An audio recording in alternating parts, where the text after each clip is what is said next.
if we as actors go into these fear-based rooms embodying the idea of service in our thinking and in our action, asking the question, how can I help?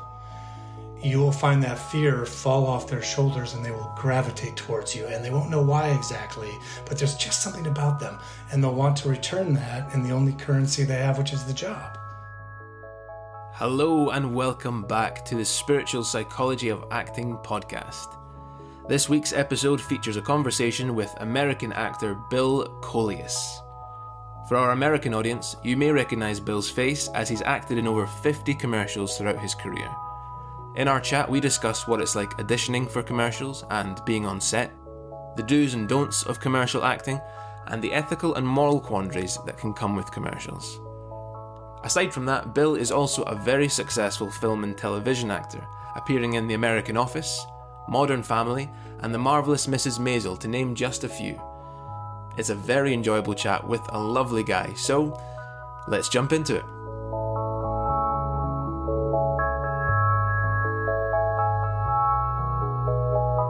So this is episode 7 of the podcast, and it's our second special guest.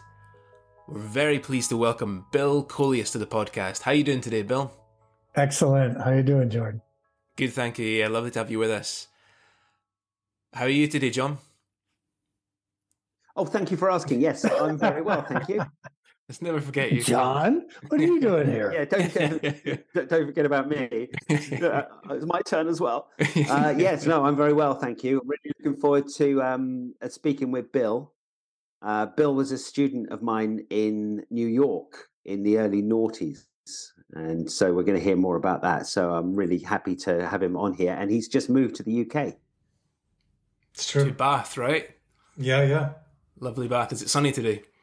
No. Typical. I think Bill's had a little bit of a weather shock. Yeah. Is that right? When I first moved here, I was walking with a couple of other dads at school, and the sun came out, and everyone in the group stopped and went, "Oh." And I was like, that's so strange. And then 2 weeks ago, I was walking down the street, and the sun came out, and I went, "Oh." You've assimilated. Yeah, I'm here. Have to get that Excellent. vitamin. I have to get that vitamin C. Well, but yeah, we'll talk a lot about your commercials, because you've been in over, 50 commercials throughout your career? I've done 53 national commercials in the States. Excellent. So yeah, it'd be great to talk a bit about that. I noticed actually when I was doing my research that you do a lot of teaching as well, right? You do a lot of acting teaching, a lot of commercial acting teaching, but you also teach mindset classes. Yes. That's really interesting. So in a nutshell, what would you say is the right mindset for commercial casting? Yeah, that's a great question. I mean, this is something we'll do a deeper dive into, because it's all germs from John's class. But the idea about commercials is, and I encourage all of my students to remember this, is that the industry is rooted and engined and based in fear, because they have no idea if the spot's going to work. They have no idea if all the resources that they're putting towards it, all the money, all the man hours, all of it, is going to translate into that demographic buying as much as they need them to buy, or that new slogan that they want everyone to remember. And this fills them with abject terror, right?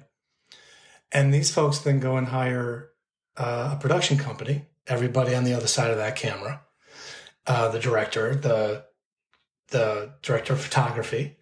In fact, it's the director's main job, is that they've said, don't worry, I know how to talk to actors. We're going to make this work. Although I don't know how many times I've been in an audition and some directors like, do this. And I'm just like, what are you talking about? Like, they just have no vernacular to be able to speak to actors, and they're terrified of that look. Plus, they're still fighting for their jobs in that room. We'll always get another audition. This poor director may never work for blank company again, depending on how this spot goes. Then these guys go and hire a casting director whose main job it is to rent out these Zoom rooms, often at the very last second, calling in actors at the last moment, hoping to God that their bosses hire them again. They have rent to pay, terrified.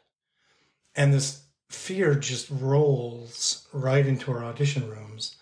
And I was recognizing this because I was walking out of these rooms in fear.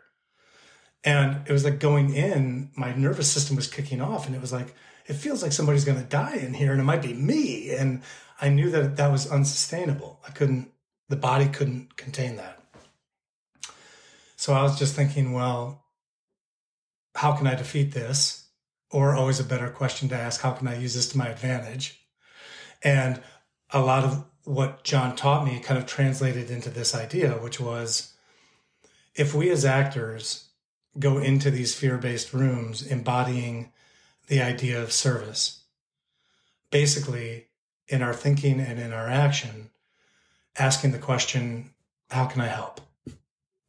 How can I help?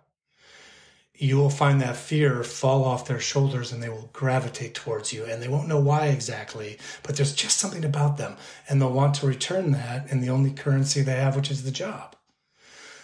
But when I talk about service, that means a lot of things to a lot of people. And what I'm specifically talking about, which is a tenet of John's classes, is to be here now, to be present to this moment, to recognize what is needed.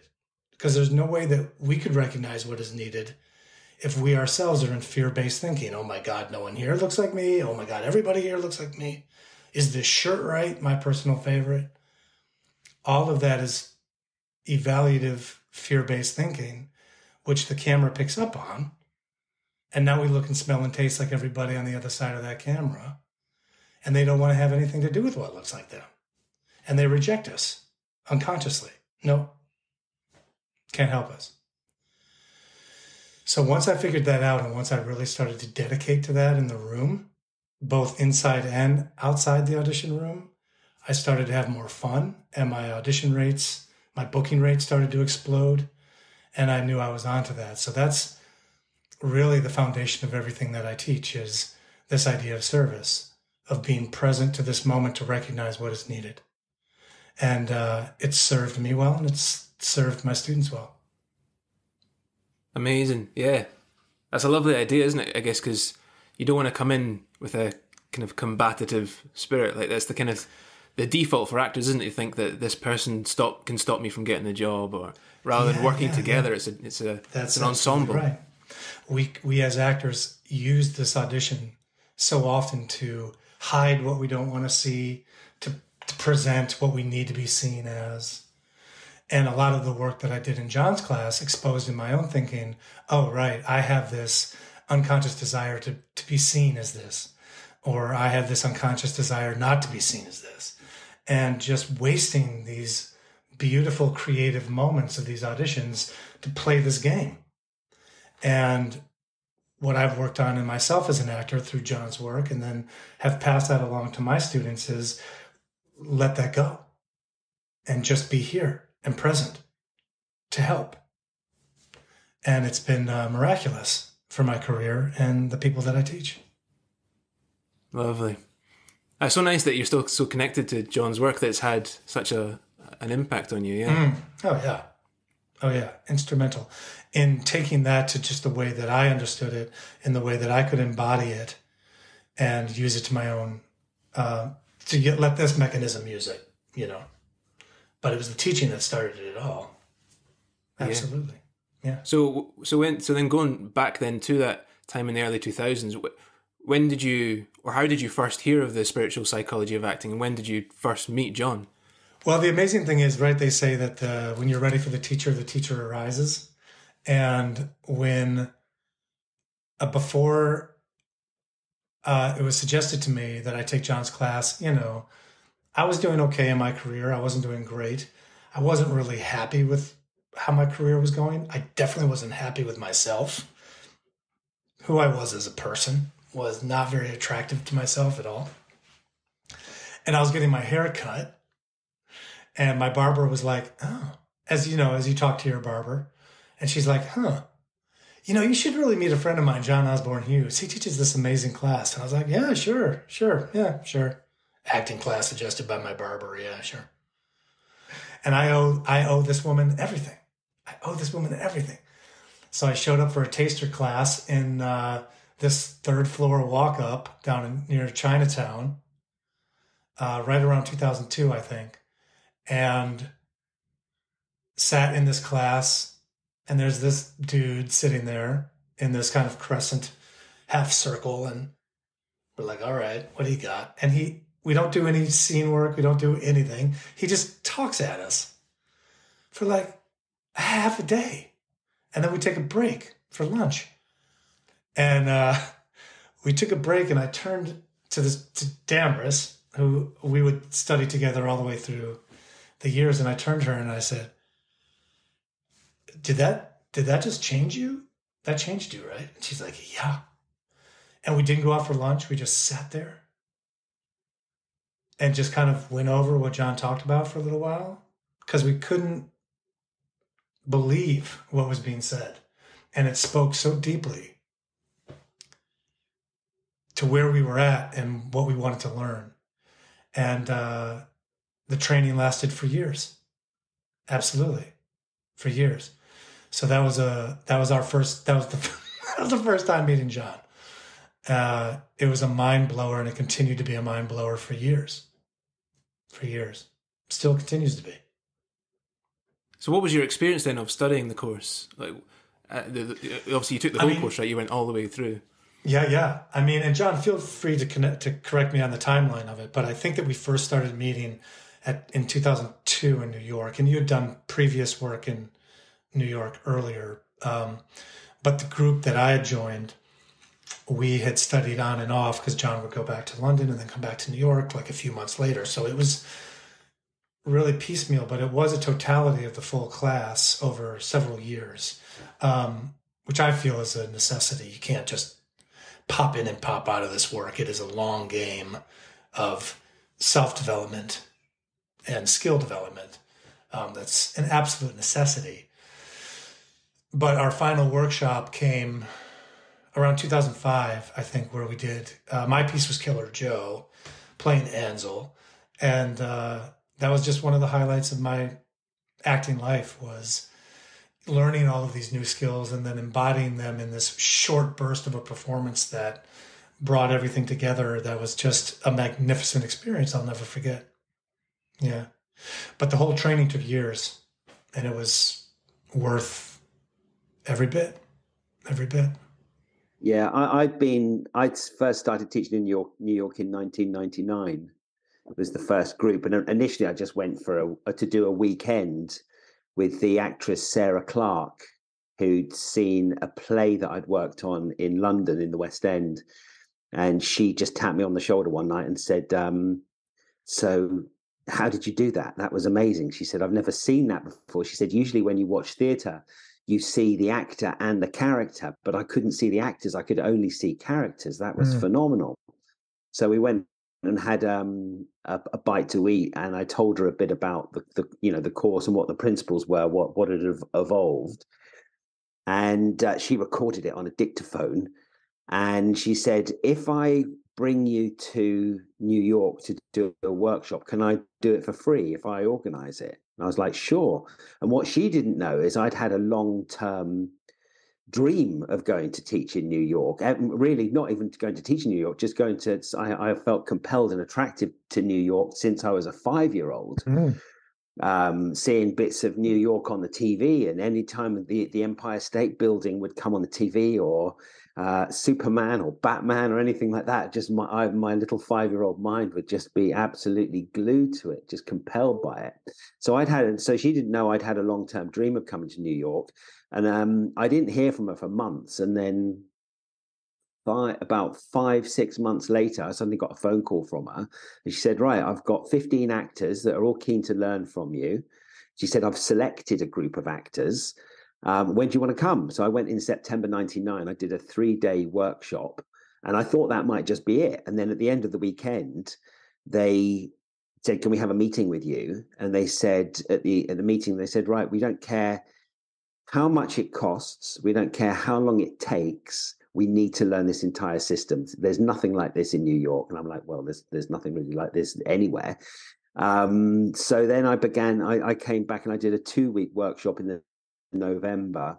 and they were the first group I taught, and Bill was in the fourth group, I believe, wasn't it? It was pod 3 or pod 4.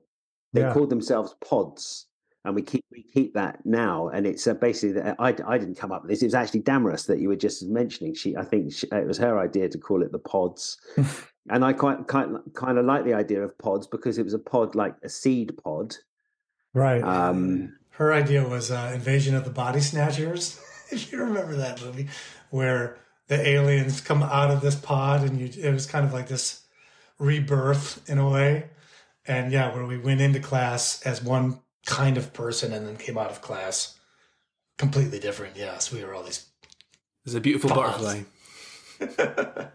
Yeah. Also, the dolphins, groups of dolphins are called pods.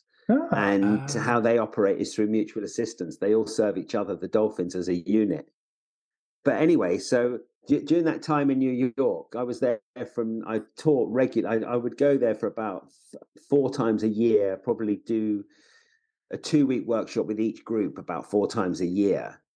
And that happened between 1999 and 2008. And I would say, you probably don't know this, Bill, but that's where really the spiritual psychology of acting really developed, because of the level of commitment of the American actors was different to the level of commitment of the British actors. In Britain, they've got more of an attitude of, I do my time at drama school, and then, where's my job? But in America, there's a much more culture of continued learning, that, acting is a craft to be studied for life. And so they were extremely invested in the course. And we do we do a 2-week workshop each time. And because of that, the depth that we were able to go into with all of the work, and especially the psychology and the spiritual work, really came into its own. And that's, for me as a teacher, that's where really the whole course developed and became what it is today. There's a saying as well that you can't be a prophet in your own country. And so there was something of just coming for the whole group of teaching a group of Americans, especially because they've got ideas about British people, right, that we must know something. We're overrated, really. Because you sound so funny. Yeah, you sound so funny.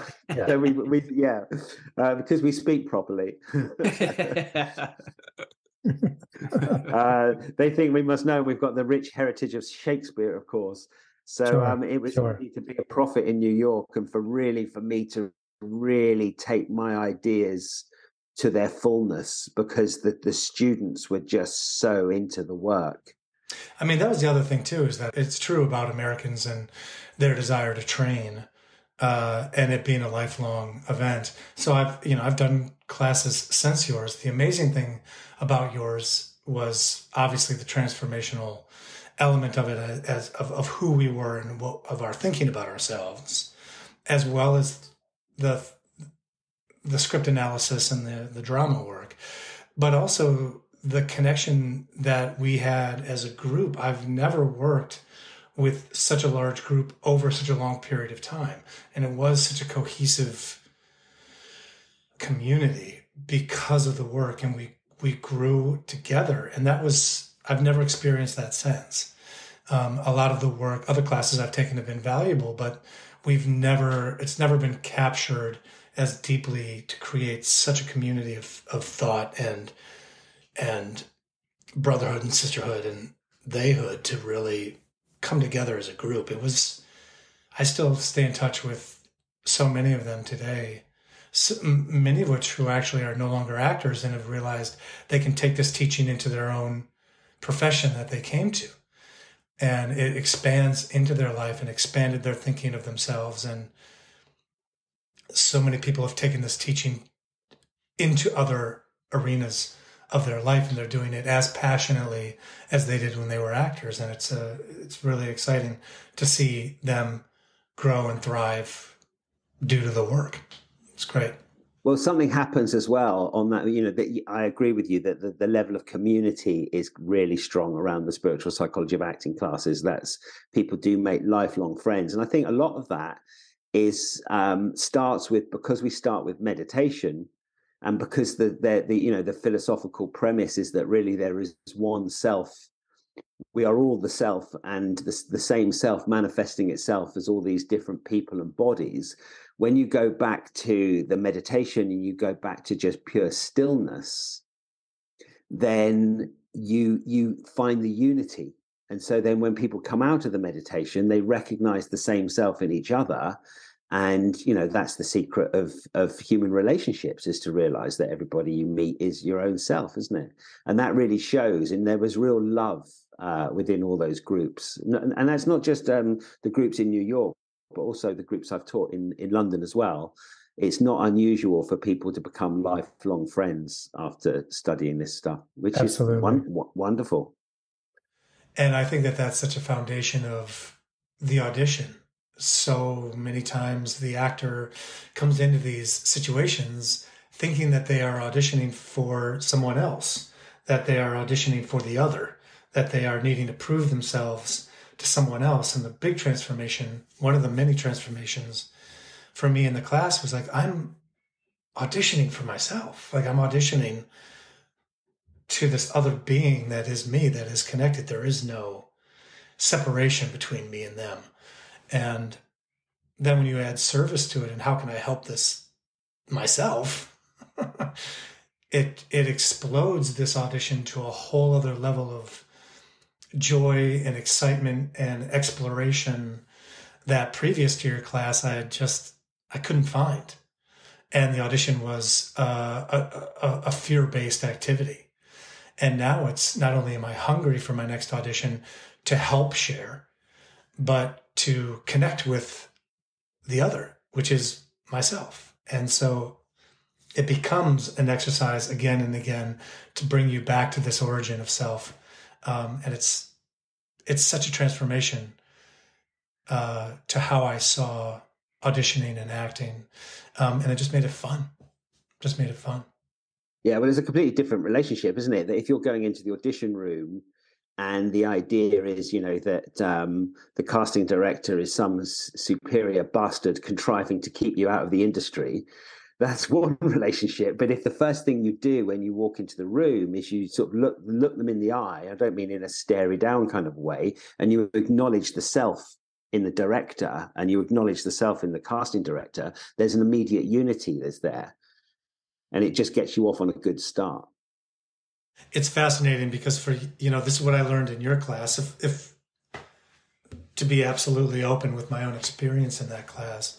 So my father was my high school drama teacher, did commercials during the summer to make extra money, was also named Bill Coelius.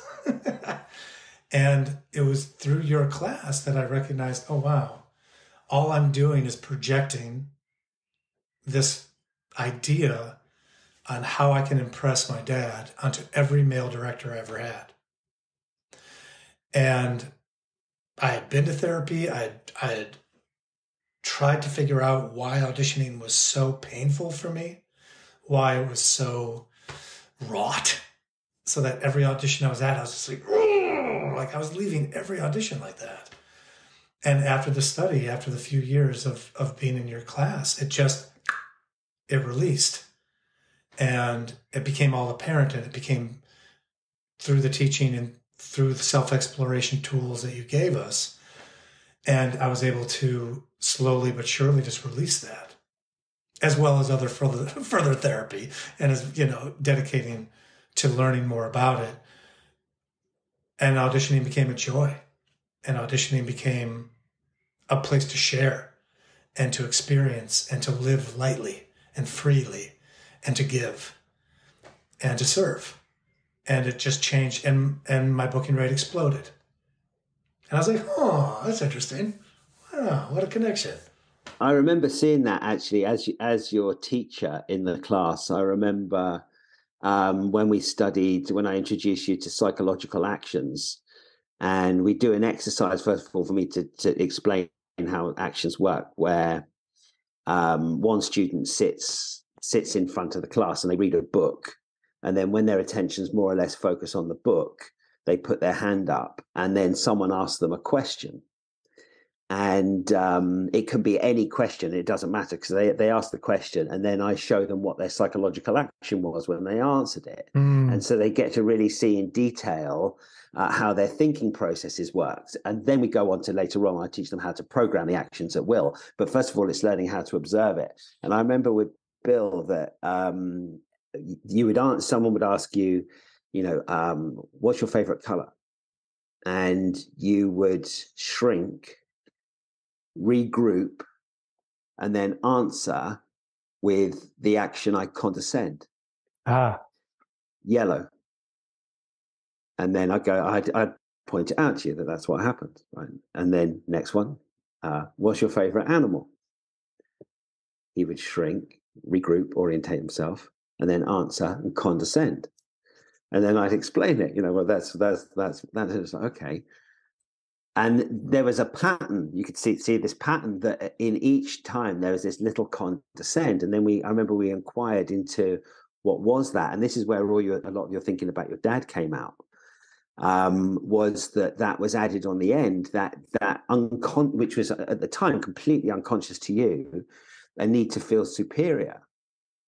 And I remember you telling me that after the class over the weekend, then we had the weekend, and you went to a party. Do you remember this? Yeah. And you said that you could see your actions for the first time. It's like you could see it, and you told me that you'd get into a conversation with somebody, and you would be like on your best behavior, trying to be friendly, and then you'd notice you just couldn't help trying to one up them or whatever, and then you just like give up and then just talk to someone else, and then the same thing would happen. And I think you eventually said that you just went home. Oh yeah, I left like 3 parties that weekend. It ruined your social life. Yeah, truly, it ruined that kind of social life, where every relationship was all about besting and being better than and being the best. And and then once it's wild, because once in class, you begin to see your psychological actions. First off, it's terrifying and it's painful, and it's a whole new way of seeing the world through your new eyes. And then you realize, wait, and this is another thing that John taught was, if you spot it, you're not it. If you begin to see your own psychological actions, it doesn't have the control that it used to. And the most important part about all of this for actors is, how could I possibly play a subservient role if my unconscious actions are all about being superior? It's always going to get in the way of that character. And that was mind-blowing to me, that I was limiting my unlimited self from playing any character because of who I was choosing to be outside of the audition room through this unconscious desire. And that was revelatory. I missed a couple of parties, but I became a better actor. And a warmer person. That's the other thing as well. True. Is that when you saw that, true, and it is painful when people start to, because people don't really watch themselves. There's a lot of talk about it, about self-development, but they don't really have the skills to observe their own thinking. And, the course very much provides that. And it can be a bit of a shocker. It can be a bit of a revelation. Oh my God, is this how I live? And then you can see it in everything you do, the same patterns of thinking. And it's like, why couldn't I see it before? And so there's an initial pain that often comes with that, or humor. It becomes very funny. And then it starts to dissolve. And then once that's out of the way, like the real person, the real soul, the real good person that's behind there, the self, starts to shine forth. And that was really clear, and really, for me as a teacher, watching that transformation was really beautiful. And on top of that, you have this community that's here to envelop you through that process, because they're going through it as well. And it's a beautiful experience. You never have to do it alone. And I think that that's often what keeps people from that change, is that it's too scary. I have to do this by myself. And when you have a community like that, you feel courageous and you start searching it out. And the change becomes faster and the skills become quicker and faster, more quickly adapted. And you just feel like you're on fire. It's an amazing experience. Well, it's a success and a joy, isn't it? It's a success and a joy on both fronts, because the more you're finding out about yourself, the better your own personal life becomes, because you're freeing yourself from all these tensions and all these things that are getting in the way of you experiencing and enjoying life. But then also, the more you understand and see all these different purposes and psychological actions, and the more you kind of build up that vocabulary, the more it's like any character becomes more and more readily available. So you're freeing yourself as a human being, and then as an actor, you're just extending your range and just getting more and more confidence. And like you say, you have an extended family all of a sudden. You've got people that are just, that are holding you up and you're holding them up. It's lovely. Yeah. And once you've learned to see your own actions, then other people's become transparent. You start to see, the difference between actions and what we call devices or pseudo actions, what people are showing that they're doing and what they're really doing. That becomes, the awareness of that starts to become really acute. And then, of course, that's the difference between text and subtext. What the character's saying and what they're really saying is the subtext behind it. So then as an actor, you then get to because you have that acute awareness, you can play that much better. And so your work has more depth. But the really important thing with all of this work, with the, the personal analysis stuff that I teach, is I make it absolutely clear that the first sort of rule is no judgment or criticism.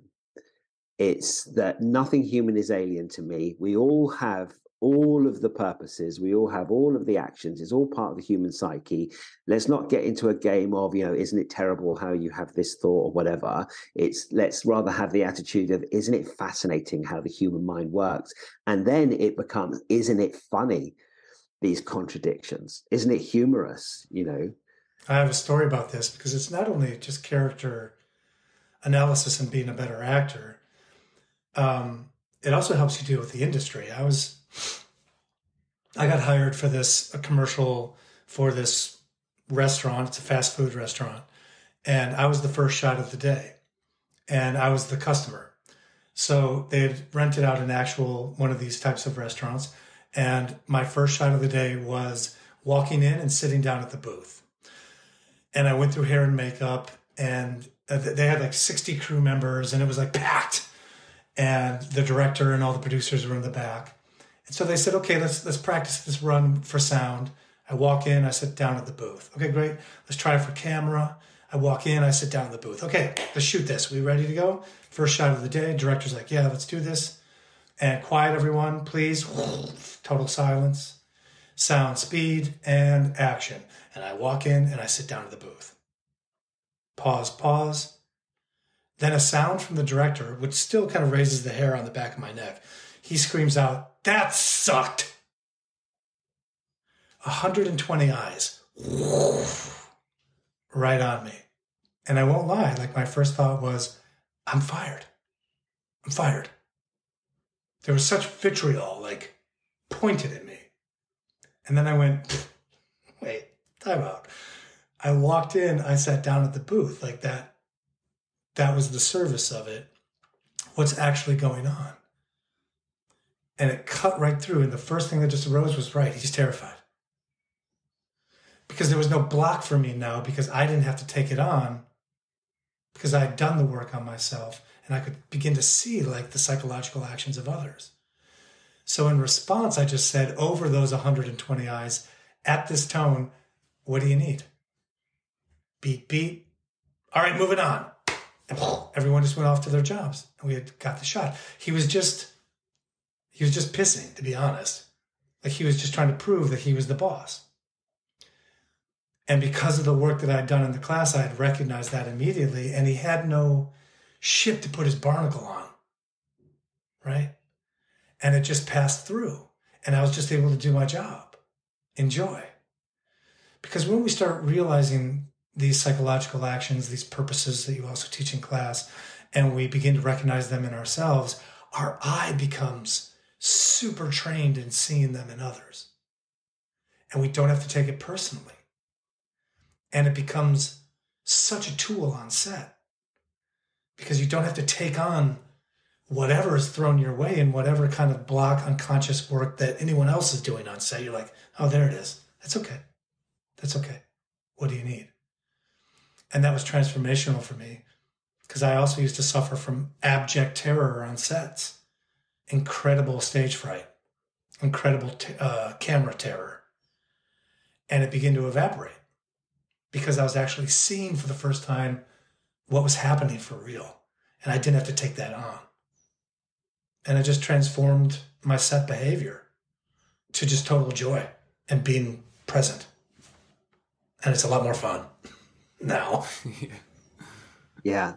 The Shankaracharya in India said, if only people could realize that serving oneself is bondage and serving others is freedom, then they might be happy. Mm. And that's it. Well, that's exactly that, isn't it? As you turned it round, it became a service. It's like, what do you need? How can I help you? And then his, it's like his punch had nowhere to land. Yeah. And he sees it. And also the other thing is that when you then, people ask me sometimes how to deal with people, with bullies, with whatever, with people that have been passive aggressive or whatever, is just really come into the present, just become really, really present. And then when you become really present, a kind of light shines in the space and people can see what they're doing. It shows up what they're doing for themselves. You don't even have to say anything. It just happens quite naturally.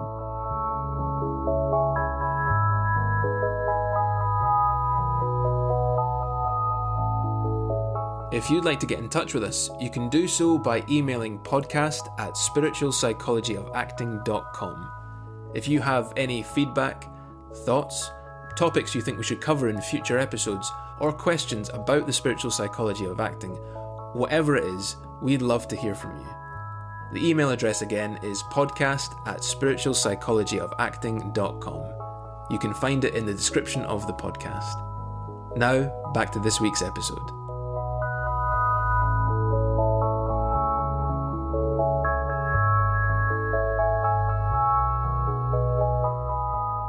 So as we said earlier, you've acted in over, 53 commercials throughout your career? Yeah. What have those experiences, particularly on set and in the actual doing of the job, what have you learned from commercial acting that you've taken into other work, whether it be on stage or TV or film? Yeah. I mean, it's kind of interesting because I also have a pretty strong TV and film career as well. And that's kind of a question that I get a lot from my students, which is there any difference between TV and film acting and commercial acting? And to that, I always answer, well, I've never booked a commercial with bad acting. Like good acting is good acting. It's going to get you the role no matter what it is. There's a little difference between the script analysis, I think, in what commercials are trying to attempt versus what a TV show or a movie is trying to attempt. But the psychological actions are exactly the same, which we learned in class. The purposes are exactly the same. I take the technique into both worlds and book because of it. I don't really, I've never been hired for a commercial with bad acting, period. I've never also have done a commercial that has been me going, hi, I'm Bill Coelius and I support this glass of water. I've never lent my name to a product. It's always been an acting job for me. So I'm going to bring all of those skills that I learned to that job. So I've never done direct pitch or would lean or would ever endorse a product for that reason, because that's my private life. That's my private name. That's important to me. But, celebrities do it all the time. They've got kids to put through school. So I get that. I mean, what was kind of transformational for me, and this is also a big question that a lot of actors have, and this is a bigger conversation I'm sure that John wants to have too, which is about lending your art to the corporate world. And it was really transformational to me when I started doing commercials, and I was like, is this something that I want to do? Is this something that I want to give my heart to, give my talents to? And I was in Panama, And I was just like in the back of this Jeep and just kind of cruising around. And there was this massive poster of Leonardo DiCaprio holding up this Coke. And I was like, what? Look at that. Like, he's just, I think, one of the greatest artists that we have of our generation. And I was like, wow, that dude is shilling for Coke. That's amazing. And that just kind of opened up my eyes a little bit. And also because I'm not, I am a blue collar actor. I am someone who does the gig, and I'm not recognized on the street. And I make a living doing acting and teaching acting. And I'm really proud of that. Commercials for me exist for the working actor, ultimately. Because of commercials, I haven't had to take a job that I didn't want for the past 15 years. Because of commercials, I've had insurance for me and my family. That's what the American adverts offers. In your union, if you make a certain amount of money, you get health insurance. We had a kid 2 years ago. Well, my wife had a child I watched, and that delivery was $23,000. But because of our union's insurance, which I got because of commercials, it only cost us $3. Because of commercials. Because of commercials, I've been able to tour the country, travel the world, and it is an incredible opportunity for working actors to dedicate to their craft. So money that I make from commercials, I pour back into my career. I take classes. I get better headshots. I work with, my acting coaches. Like, this is, I think, an incredible opportunity for actors who want to act well to get better at it. And that's just been my experience. Go, John, go. Is there a line to be drawn, though, in your opinion? If you were supporting a company that promoted deforestation, factory farming, in our country at the moment, I was just hearing on the radio this morning, there's a massive problem with gambling addiction. And obviously, that we could go into the psychology of that and what's really going on there. But there's particularly a lot of young men are getting into gambling, and they're getting into, they're spending like £1,000 a day because now they can do it on their phone. And then you've got these celebrities telling them that so gambling's fun, and they paint it as a fun, frivolous activity, whereas it's very addictive because of obviously the hits it's giving to the brain, the endorphin rushes, etc., that are being got from it. Is there a line to be drawn with the ethics of an actor? And I suppose every actor would draw their own lines where they are, but I just wonder what your thoughts on that were. And have you ever thought of if there's a product here? Because essentially, the whole of the advertising industry seems to work on, not all of it, but a lot of it seems to work on that your life is somehow incomplete, that you're incomplete. And very often they're not selling the product. They're selling the feeling. They're selling the feeling of love, or they're selling the feeling of belonging, rather than the actual product. And it is kind of hoodwinking people. And it is a form of subliminal indoctrination and manipulation. So I just wondered if on the ethical front, whether there are any thoughts about that. It's a great question, and we deal with this a lot in the commercial class. I think it's a issue that needs to be brought up. Pragmatically, before you get involved with commercial acting, you need to make a list of what products would you not support with your craft, with your talent, with your heart. Believe it or not, for me, it's smoking. That's actually the only thing that I draw the line at. And I've done them all. I've done fast food, I've done oil, I've done gas, I've done everything that's destroying our planet due to these maniacal corporations. Definitely. For me, I would never do tobacco. I draw the line at that. Would I do a Trump advert? Absolutely. I would do a Trump political campaign in a second.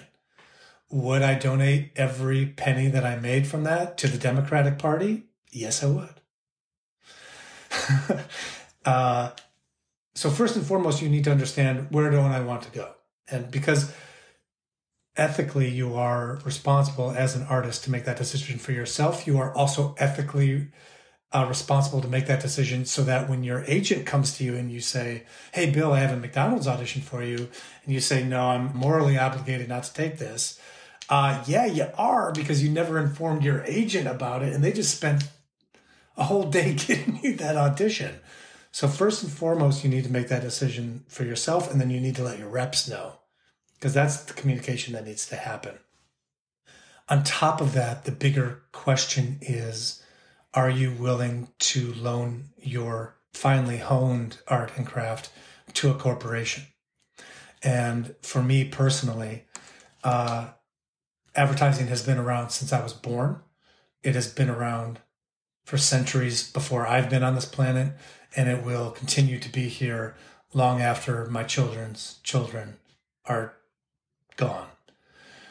Well, if your children should get to have children, because of the deforestation, the oil, and the pollution. Sure. And I've done a product that has been proven to cause cancer. 20 years later, they discovered that it was first amino acid, and this is maniacal, and this is very destructive. For me, I get to bring into the lion's den love and service. And I think for me, it kind of goes under the wire of what this whole world is. And if I can enter into this world and bring some service and bring some self-truth to set, which is really, as an actor, the only place I belong in that world. I don't work for them in the way that I write their speeches or make their policy. My role as an actor is to serve their sets. That's what they're asking me to do, and showing up to those sets in service, and showing up, like you said, as my true self. I have seen the direct relationship to that, of changing how a director treats their actors, about how people who are in fear, due to their dedication of what they're actually doing with their lives, have them just pause for a second and be in the company of somebody who's just present with them. And hopefully that allows them to pass that along. I really don't see how it's helpful for me not to share that with someone in that world. I take that responsibility on. What would be your top tips then for someone approaching, for our listeners that that are actors and that they get commercial castings? What would be your top tips on approaching it from what you've learned and what you share with your students? Yeah, I think there's the philosophy, and then there's like technical tips, right? The philosophy tips are, it's not about the job. Oddly, that's the one thing that's out of your control. When was the last time you walked back into a callback, tapped the director on the shoulder and said, you're hiring me? And they went, oh my God, Bill, I almost forgot. Thank you. That was so close. The decision of booking is actually out of your control. So why worry about that at all? The real question is, how did you serve in the room? Were you there to help, or were you just there thinking about yourself the entire time? And which do you have more fun doing? So the big question you need to ask yourself first is the philosophical tip is, were you really there helping develop that muscle of service? Were you present in that moment, or were you just doing it in fear and thus propelling the fear of the industry? Or were you there as an agent of change? Were you just there to help? That's the real question to ask. Technically then, there's so many things, and this is what I teach in my class. There are a lot of things to learn about how to make. What I like to do is I like to just say, well, look, all of this is turning the audition into your spa. When you go to the day spa and you get the mud pack and you get like your nails done and it's awesome. Like, that's what you want your auditions to feel like. Service is a great way of doing that. Also, knowing what to do in the room is also extremely important. How do you slate?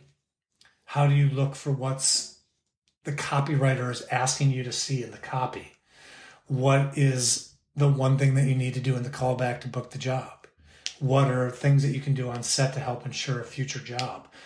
All of these are technical things that I teach in the class. That my class used to be called Commercial Acting 101 because there literally was 101 things you can learn in your audition to help bring about that service, but also to help you feel comfortable where you're at. Because to me, there's nothing worse than not knowing what to do in an audition room. Your class was extremely helpful in giving me tips on how to break down scripts, how to embody a character. My class, I think, helps with the commercial element of from the moment that you get the call for the audition to the moment that you leave the room, how are you embodying your service? And then what are you doing moment to moment to really serve that audition? And there's a lot to learn in that kind of thing, because once you begin to relax, you get to serve.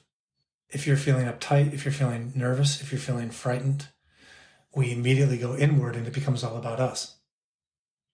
And there's no opportunity to serve at all in that. And you miss things in the script. You miss signals coming from the casting director about what they want. You're not actively listening and you're no longer present. But if you start working these skills, how do we slate in service? How do we find what the copywriter is looking for? How do we do auditions like, so Bill, tell us a little something about yourself. How do we have those auditions ready to go? Like all of those kinds of things, if you start practicing these skills from what you'll learn in the class, the service just becomes so much easier. And you just get to relax. But overall, I think you should be leaving every audition evaluating 4 things. 1, how was my service? Was I just there to help, or was I just thinking about myself the entire time? 2, how was my creativity? Was I living in that moment of the character? Was I in my surroundings? Was I speaking to somebody in my direct pitch? And if our service is high, our creativity is going to be high. And then what's one thing I'll keep? That was really good. I'm going to do that in my next audition. And then what's one thing I'm going to leave behind? That sucked. I'm never going to do that again, which was like the first 5 years of me auditioning. And then once you figure that out and write them down and then let it go and enjoy your life. Because this idea of service, this idea of being the bigger self, the one true self, has to be practiced outside that audition room.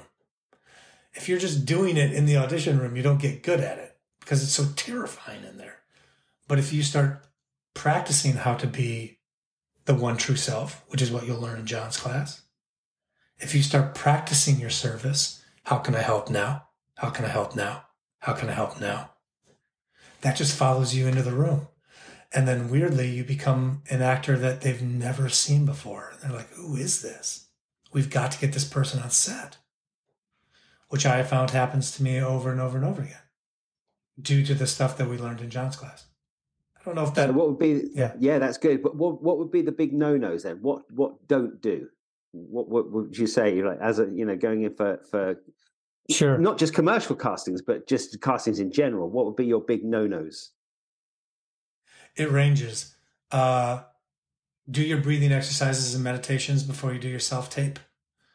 When you show up on self-tape and it's all about, here I am on my self-tape, and you actually are like shoving this character down somebody's throat, never works. This is something that I teach in my class. It's not so much as a no-no as it's something that you should always do. Always tag. Tagging is creating an alternative line of dialogue after the last line of dialogue that your character has in the script. It propels the moment forward. Like, what would your character say after the last line of dialogue? And always tag. Because, 1, it gets you out of your own actor thinking. It pushes the moment forward. So whoever's watching the tape is like, oh, they know what this character is thinking, what this character is doing. And also because so much of this work is done in fear, they have no idea if this project is going to work. So if you add something creatively, I find that they just welcome you with open arms because they can trust you, because you're within the character thinking, you're giving them more material, and because they don't know it works, they'll take it. It's the reason that I booked The American Office. Like I had like a small co-star and I just tagged at the end of it, and I booked and I showed up on set, and Mindy Kaling, who directed and wrote the episode, was like, that thing that you did at the end of your audition, that was great. We're going to keep this. And I was like, yeah, tagging. Okay. Sorry, can you elaborate a bit more? So what is the tag then? So is it kind of keeping the energy up, right? Is it kind of making sure that it's like before you say cut, I guess? Right. A tag is a sound, a tag is a look, but mostly because you're dealing with a script, a tag is a line. So, like, for example, like I was in this audition for like a big hardware store, and it was all about a bunch of guys around a barbecue. And because of the deals of paint that week, we're all going to paint our houses the same color. And so the commercial was all about what color we're going to choose, and we choose a color. And the end line of the commercial is "let's go" as we all head off. So with tagging, you want to add like a last line there to propel that moment forward. It's essential that you don't do it to stand out. That's not the purpose of tagging. Now look at me, because that's actually an embodiment of fearful thinking. I need you to look at me, which the camera picks up on, and now we look and smell and taste like everybody on the other side of that camera, and they don't want to have anything to do with what looks and smells and tastes like them. Tagging is taking in your environment. Tagging is taking in the character's thinking and what would I say next. For me in that commercial, I thought it was all about a bunch of guys communing, becoming a team. So my tag was going to be Bernie's buying. Genius, right? But here's the thing. In that, as we're about to head off, and as I'm about to say Bernie's buying, this actor goes, "Hey, look, it's Justin Bieber." A complete non sequitur, just to stand out for a brief, horrible second, literally bringing the audition to a standstill. Like, guys just stopped walking. They were like, "What the living was that?" But the thing is, you never write, it's "how can I help now? How can I help now?" You never want to throw another actor under the bus. It's not their fault they didn't take John's class, right? So what arose in that moment was, hey, Beebs, what color do you want? All right, Bernie's buying. You yes-anded him. Yeah, helped him out rather than that's right. Throw him under the bus. That's absolutely right. Because I was present, instead of, "Oh my God, this guy," it was all about how can I help this moment now? And off we go. One last thing. Did they use it, the burn? Right. So here's the thing. This usually ends, that question always arises. So did you book it? And this is the big thing, I think, for me, which I think all actors should have the goals of a long career. What are you doing to help ensure a long career? And one of the biggest things that you can do to help ensure a long career is that it is to stop ending your stories with, "and I booked it," or "and I didn't book it." That is a decision that is out of your control. You do not make that decision. I encourage all actors to start now focusing on what they can control. You can control your character's thinking. You can control your dedication to the craft. You can control whether you take a class or not. You can control whether all of your materials are in place, your headshots, your resumes. You can control your relationship with your agents. The massive paradigm shift is you have to give up control of whether you book. And instead you need to dedicate yourself to the idea of how can I help? What do you need? And if you let that be your through line, or as John describes it, your golden thread, your presence in those rooms becomes a necessity and therefore on set. And I feel like that has kept me alive as an actor, both in my bookings, in the level that I've booked of stuff and the success that I've had, but as well as my own sanity and the kind of closed, dark thinking that permeates this industry and this world. Our job, and John has said this often, is to be that beacon of light. And I take that very seriously. That's what I take seriously. Not whether I book or not, because whether I am that beacon of light or not is under my control. And that's what I focus on. Yeah, that's the only way you can have any peace of mind. I call it playing the match, not the tournament. And what's the match? It's just doing the best audition you can with that, like you say, with a spirit of service, but just go in there to enjoy the audition. We did one of the episodes earlier on. We've done a whole thing, haven't we, Jordan, all about casting and preparation for casting and dealing with rejection. And that's something that really resonated with people, that they took away from it was the play the match, not the tournament. Go to enjoy the audition. The rest of it is out of your hands. I love that. You know, my website is called The Working Actor Solution. And it's a little bit of a trick, because I think most actors think that working is booking. And working is not booking. Because it's even, the money is out of our control. We don't even decide how much we're going to get paid. Other people decide that. Working is all about getting into class. Working is about figuring yourself out, whether that be through therapy, whether that be through a fantastic teacher like John. What are you working on at this moment?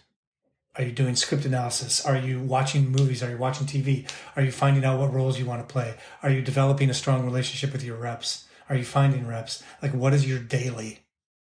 How are you putting in the reps at the gym? Both up here and in here. Because it's the match. It's the match. And the more that you fight for that golden light in that match, the better your game is going to be.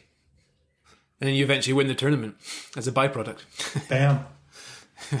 Unless you're doing it to win the tournament. Yes, exactly. Yeah, exactly.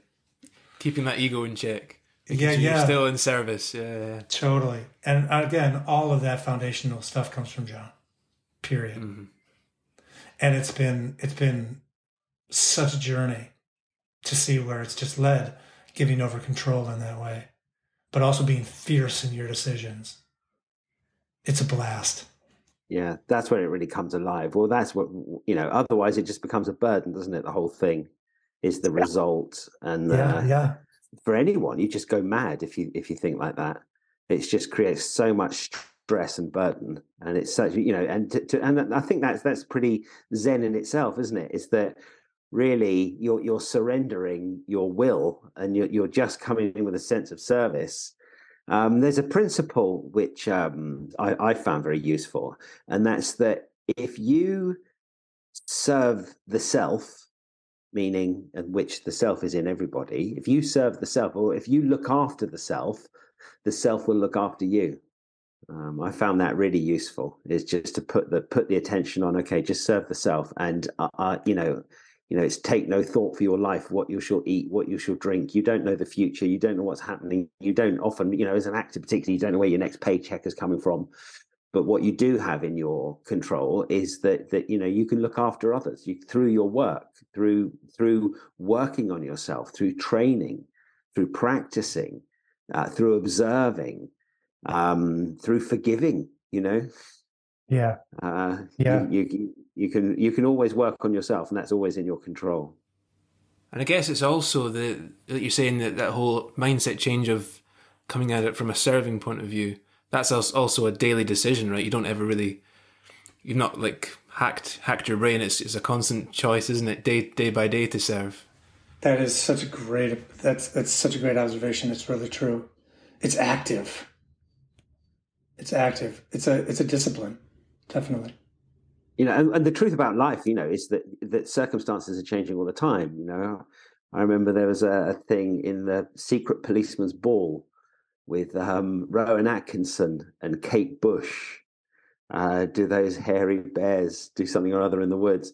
And he says, sometimes life is finger licking good, and sometimes life is arse wiping bad. And that's always stuck with me. And that's life. Life is sometimes finger licking good, and sometimes it is arse wiping bad.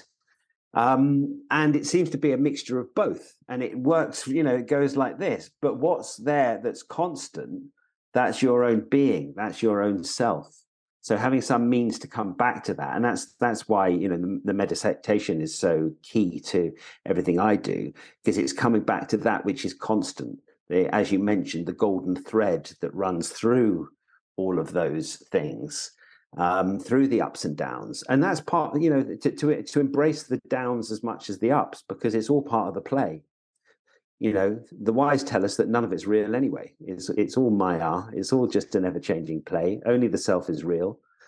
So come back to the self and enjoy. And that's in the Upanishads. The opening words of the Upanishad says that all that lives is full of consciousness, is full of the Lord, is full of the absolute.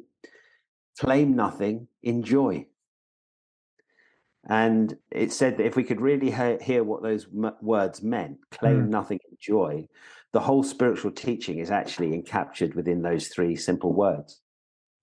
And I guess what you're doing, Bill, as well, is you've had that experience with John, and you're then also extending that into others with your own teaching. I guess that whole kind of spirit of service is what drives you, right? 'Cause that's why you give so much of your time to coaching other actors and holding the door open for them, so to speak. Yeah, that's right. And it's the enjoy part. You have to figure out, okay, so the first hard part is claim nothing.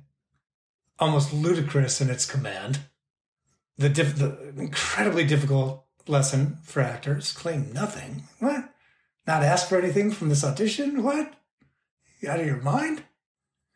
But then the enjoy part, like, what does that mean for you? And for me, it was service. It came through that guise, that mask, that activity. So it's the combination of claim nothing, enjoy that has made my career. And I learned that in John's class. For me, just taking the enjoy and just trying to figure that out for myself. What does that actually mean? Instead of condescending to everybody and walking out of parties. It's a vital step, isn't it? I've never thought about that. The claiming nothing is one thing, but it's not claim nothing and suffer. It's claim nothing and joy. Yeah. Yeah. What do you do with that? That's also a really big command. Yeah. Yeah. And you have to find your own way with that. What actually gives you joy? Yeah, that's what's really nice here, Bill, is we talked earlier on about the idea of the pods that I taught in New York, and that each group was a pod. And each pod is, each student is a seed within the pod.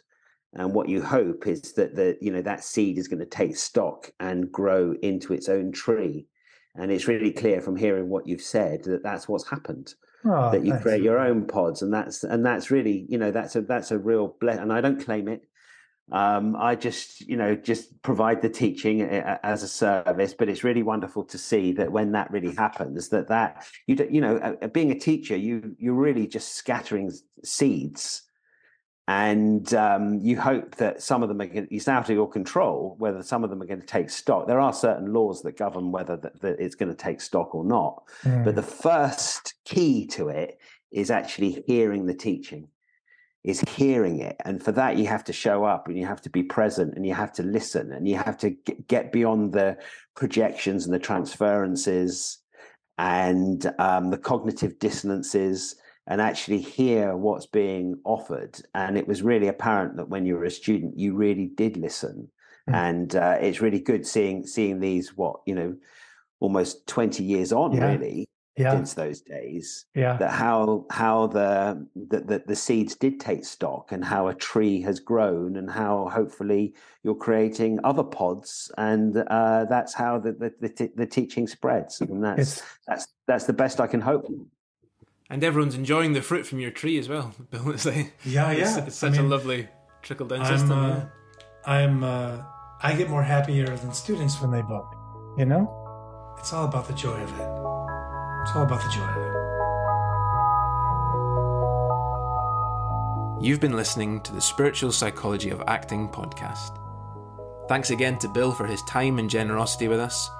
You can head to Bill's website at www.theworkingactorsolution.com to learn more about his private coaching for audition prep, mindset work, and career guidance. The link to that website is in the description of this podcast.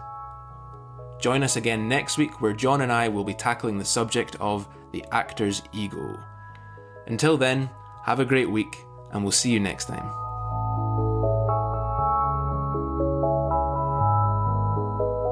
Thank you to Charlie Robinson. She helps with the video editing and artwork for this podcast, and to Omid 16B for providing the music. The track is called Love and is available on all streaming platforms.